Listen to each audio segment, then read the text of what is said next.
that time of year where my chickens are moulting. Some molt really quite sort of profoundly, and others they just lose a few feathers here and there over a few weeks and you don't really kind of notice. But sorry, they're just squabbling.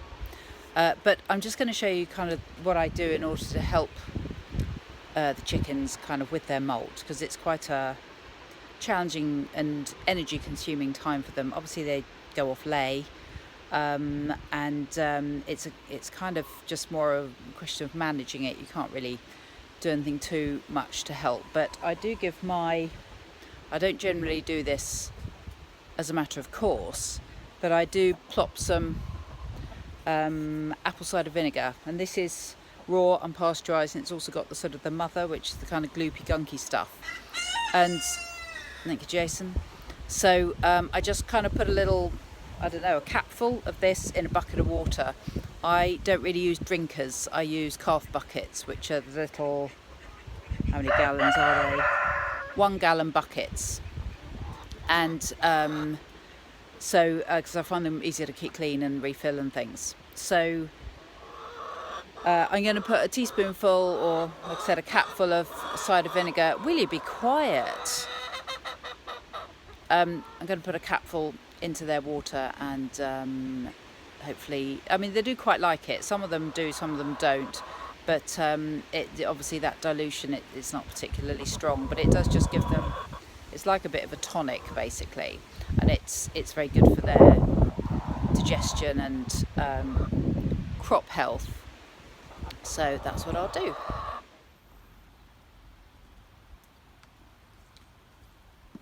So these are my Light Sussex, and these are the ones who are moulting kind of more than anyone else.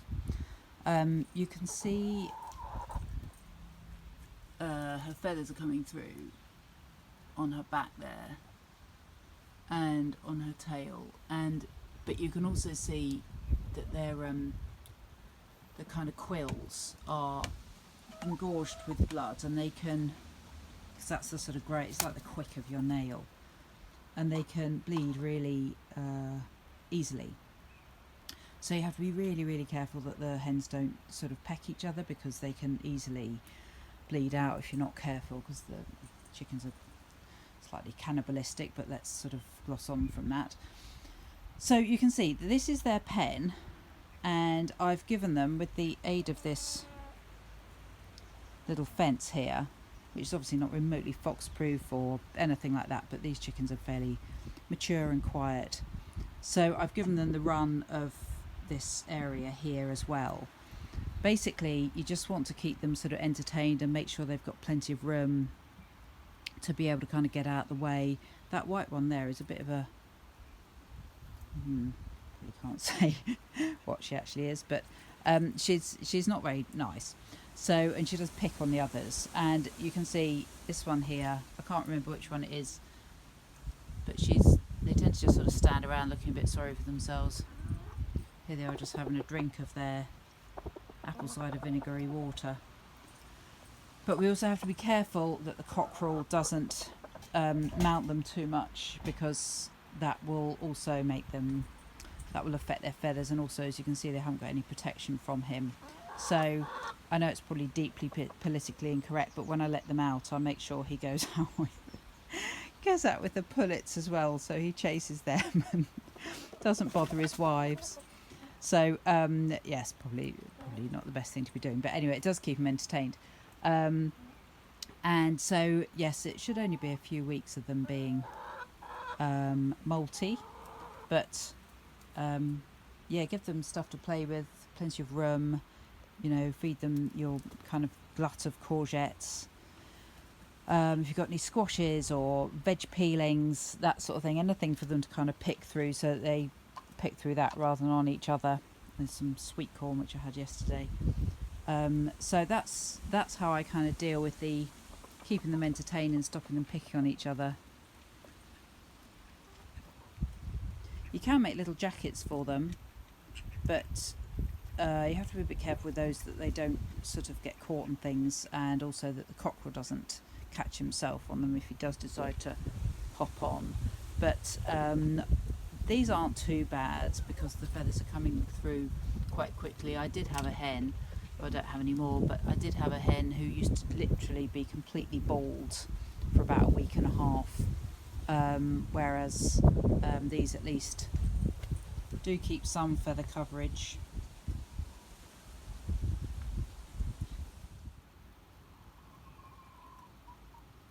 Wendy there is moulting too. You can see she's lost her tail feathers. Look a bit sorry for herself. So again, don't be surprised if they go really kind of quiet and a bit subdued. Sorry, Hazel. Trying to lay an egg there.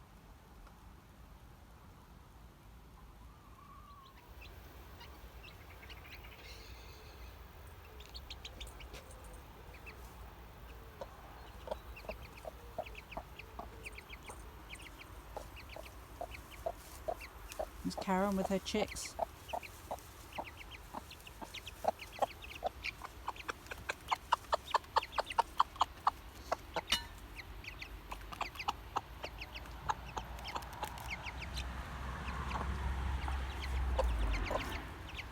I'm not sure if I'll use her as a broody next year. She's very attentive, but she does kind of forget about them quite often.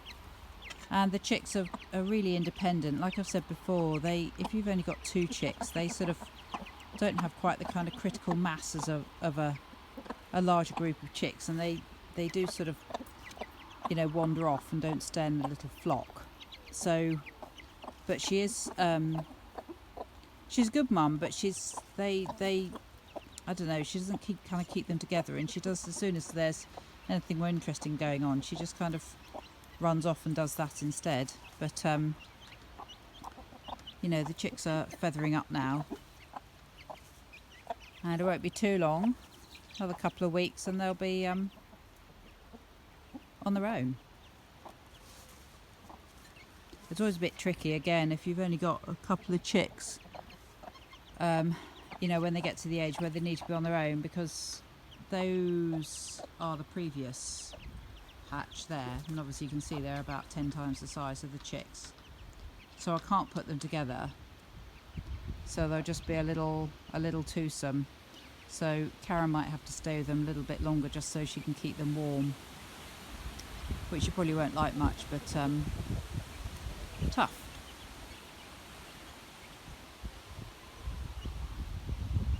She's actually moulting too, but that's very common after they've been broody.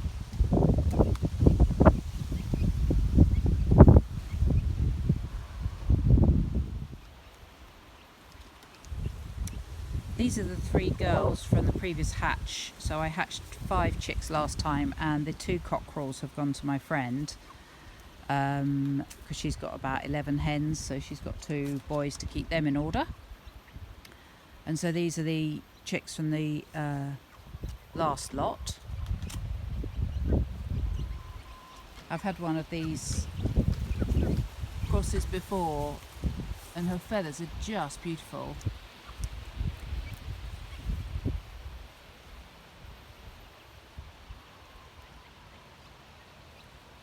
Very pretty, aren't you? Although the one I had before was really dim, and she kept laying in the hedge. So hopefully this one's slightly more sensible than her sister.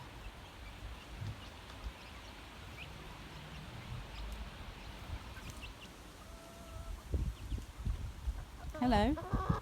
This one of the well summer pullets. She's almost fully grown now. I'm just hoping they might come into lay before it's more to do with day length. But she's very, very pretty, aren't you, miss?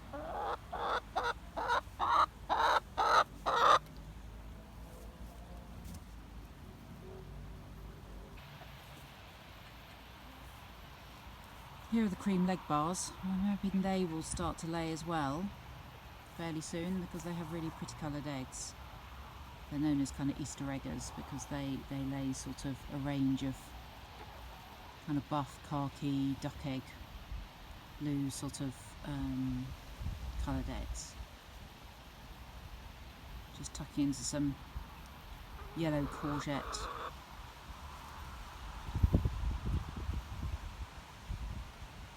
Chickens will happily take any marrows or vegetables that have slightly gone away with themselves from your vegetable garden.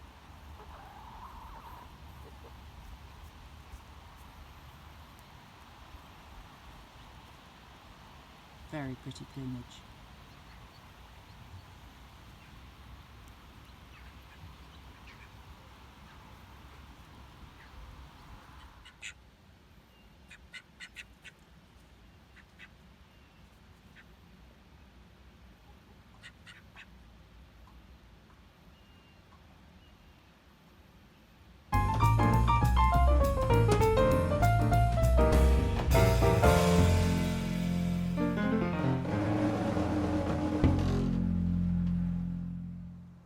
Come out on a foraging walk. Often when we think about foraging, we just think about edible things like brambles or sloes and that kind of thing. And I will be looking for some of those, but I'm also going to be collecting some things which I just want to decorate the house with. I'm always a bit aware that the time I need pine cones, I suddenly think, oh no, pine cones look really good. Then when I go and look at them, they're all a bit sort of soggy and trampled on. So I'm going to look for some nice pine cones of different sizes. And the conkers have just come out, and there's a few other bits and pieces. So I'm going to go on a sort of, just general walk around and see what's what and see what I can gather and bring back to the house. So the tree behind me, oh, that's my house, by the way. Oh, there. The tree behind me is a horse chestnut, and there's another one there. So we had a bit of a storm over the last couple of days, Storm Francis, and there's a few conkers which have dropped, which I'm hoping, they're not quite ready, they're a bit underripe, so I'm sure if I open them up they'll be a bit pasty inside, but I'm going to gather them because obviously when you bring them into the house they kind of open of their own accord and like ripen. So I'm going to gather some conkers from these two trees. That one over there is a red one and this one behind me is a white one, the flowers. So I'm going to go and have a look for some conkers. Here are some. They haven't got many prickles on them actually. I'll just see. Oh no, that's not going to open up. It's still a bit unripe. But I'll take these in.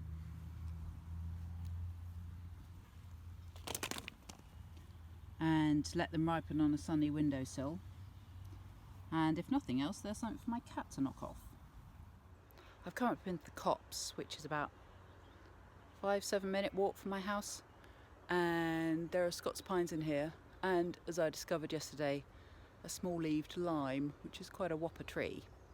Anyway, the pine cones in here are all different sizes, and most of them are still closed, which is what I'm after, because then they can open in the house and they tend to harbour fewer creepy crawlies. Not that I mind the creepy crawlies, but just saves them escaping from their little home that they've had and find themselves in my lounge. So I'm going to be looking for some pine cones. I'll get some green ones as well as some ripe ones, and just see what else I can find.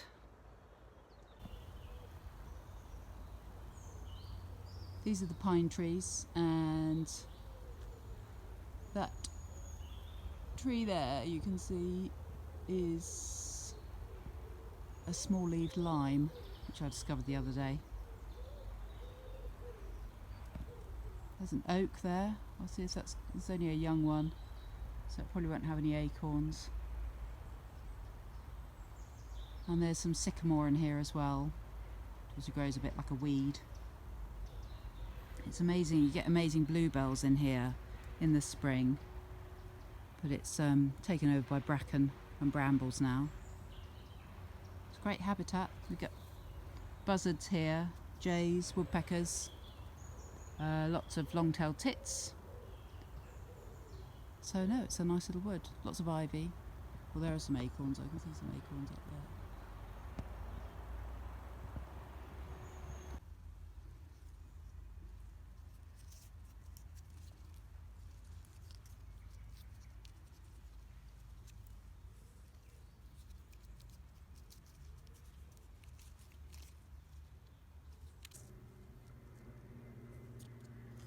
I've got a book at home which I've had since I was very young, called the Nature Trail, the Usborne Nature Trail Omnibus, and that was part of a series, and it had a section in it all about animals and their tracks and signs, and it was all about what to look for when you're out and about, and I just loved it. And if I had that with me now, I'd probably be able to tell, because squirrels chew things differently from other animals. Here we go, that's a classic squirrel chewed pine cone. At the foot of these pines, which are quite tall,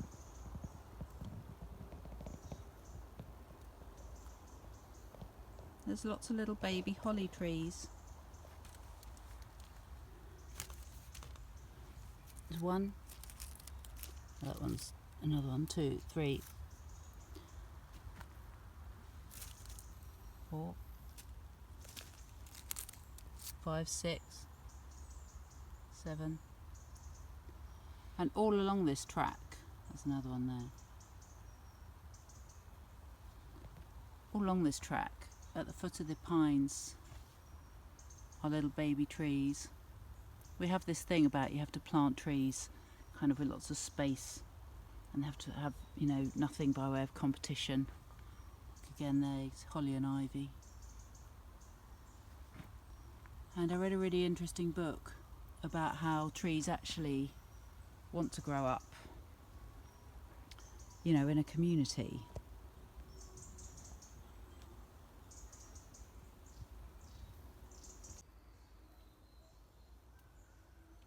There's a great range of holly trees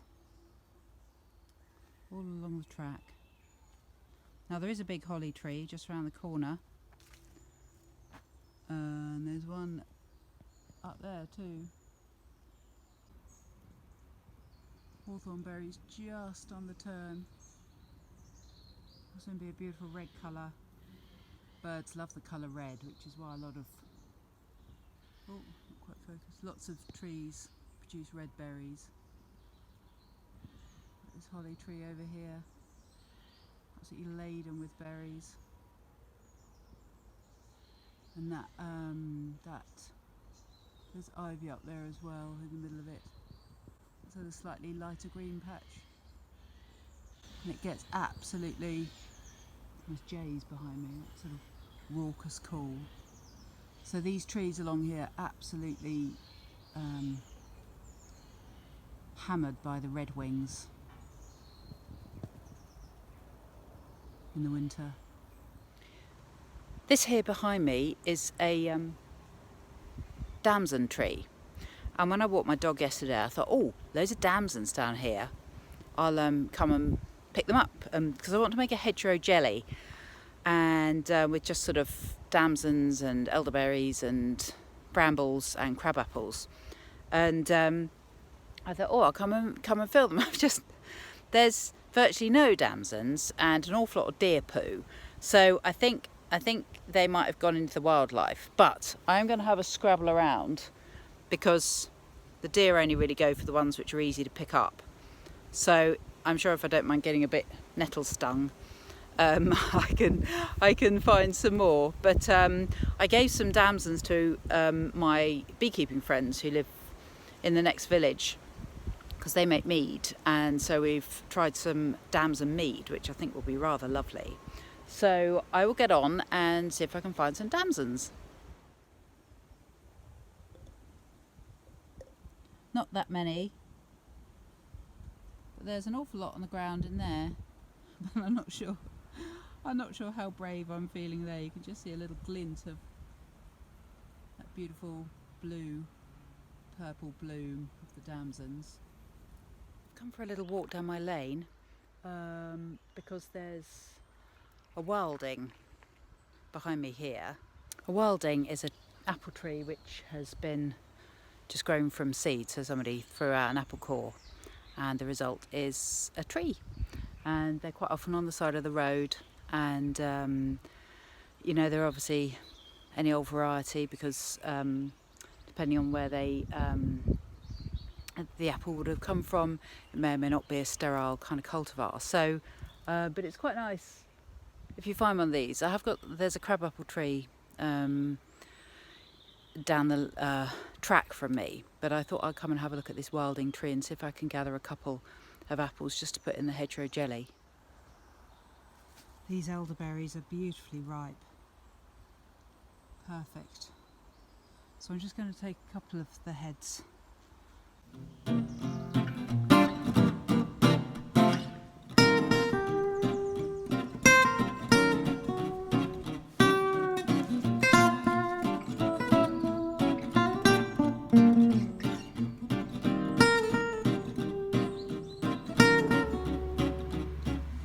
So I'll just talk you through some of the goodies I collected. So here's the elderberries, and under there I've got some acorns and some pine cones, green and regular. These are, I think they're a type of spruce. I'm not very good at my conifers, but they're quite pretty pine cones. They'll open up. This one's slightly more open, but they will sort of fluff up a bit. There are the damsons. There's some sycamore seeds just that I found, and some pine needles that I found too. So I always take a pruning saw and a little knife with me when I go out foraging. And as I said, I'll put the conkers in here to just sort of, I'll put them in the lounge on the windowsill. So they'll just kind of pop open, and they, you know, they might only be around for kind of a week or so. But I think the beauty of having these kind of things is you just bring them in and notice them and spend a bit more time looking at them than if you just literally walk past them. And so, you know, it's just having kind of an appreciation of the changing seasons, and you know, as we move through the year, just sort of noticing what's going on really. So those are my goodies.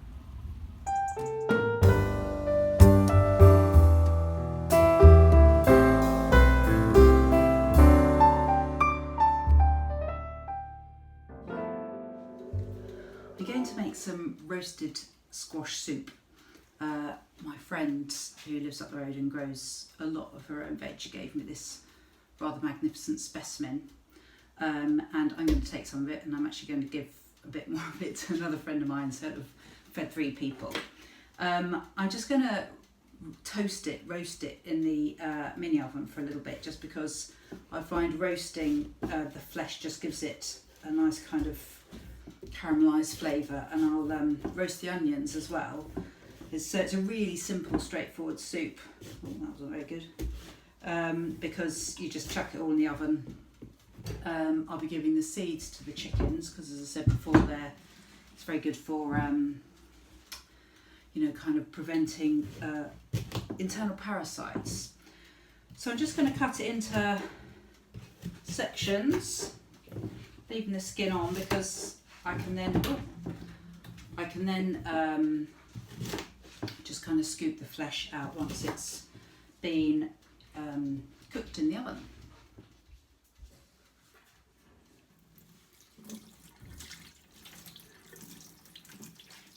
Soup is one of my favourite things to make at this time of year, every time of year really, but obviously it's most appropriate to have during the colder months, and we eat a lot of soup in the house. So yeah, so it's really good to take advantage of big vegetables like this, which you might struggle to know what to do with otherwise. So I quite often pair this with tomato. I basically do 2 types of soup, red and brown. and so I'll mix this one with tomatoes because it just makes such a nice, such a lovely soup. And I'm not a great chilli person. I can hear my other half scoffing at the very thought of me having anything with chilli in it at all. But I do sometimes, you know, toss a bit of Tabasco in there. So yeah, I really like sort of pumpkin and tomato, or squash and tomato. Squashes are really great vegetables. Bees really love the flowers. I found 5 honeybees trying to pollinate one of my squash flowers earlier on today. So I just popped all these on the tray. I'll try and arrange them so they all fit properly. Obviously they will shrink a little bit as they cook. I'm just going to drizzle them with some olive oil. This is Greek olive oil, just so they sort of crisp up nicely. Now I'm also just going to tuck in some onions. Just again, probably don't even need to take the skins off, but I will just kind of quarter these and nestle them in. This is only a little tray, but I just wanted to use the mini oven, so I just cut these into quarters and pop them on here as well. And so this will just go into roast on, well, this oven is always a little bit cooler than a big oven, so I'm roasting it on the top temperature. I'm going there for probably about 45 minutes, something like that. Basically I just keep an eye on them, and once they're nice and caramelised on top, I will take them out, chop them up and blend them with some chicken stock, homemade chicken stock, and a tin of tomatoes or a pack of passata, and yeah, then just that's my soup. Here are my roasted vegetables. I found some really big garlic, so these are really huge garlic cloves, and I'll pop those in. They're grown for me by my friend. So basically you can see it's all quite hot. I just let it cool down a bit, then I cut the skins off the squash and take the skins off the garlic, and then I'll just blend everything with a tin of tomatoes. So here's my soup, which I've blended. Now I like my soups quite thick, but obviously if you want yours a little bit more liquid, then you can just simply add more stock. I used cherry tomato passata in these, but again you can just vary it with a tin of tomatoes, or just don't need to have tomatoes at all. But I've seasoned this with some celery salt and some freshly ground black pepper, and I'm now going to have some lunch. So here's my red soup, which I'm pairing with some rye and walnut sourdough. So yeah, soup freezes really well, and you can add, you know, if you want to add some beans or lentils, or you can make it, you know, like I said, thicker. It's quite a good idea to make it quite thick if you want to freeze it, because then it takes up less room, and you can just thin it down with a bit of vegetable stock or chicken stock when you come to eat it. Depending on the squash, you might want to sort of adjust the amount of liquid you put in it, just because some squashes hold more water, although roasting does tend to sort of reduce the water content a bit. So yeah, it's just a good versatile thing to do with a really big squash or pumpkin. That concludes the vlog. I hope you enjoyed it, and I look forward to seeing you next week.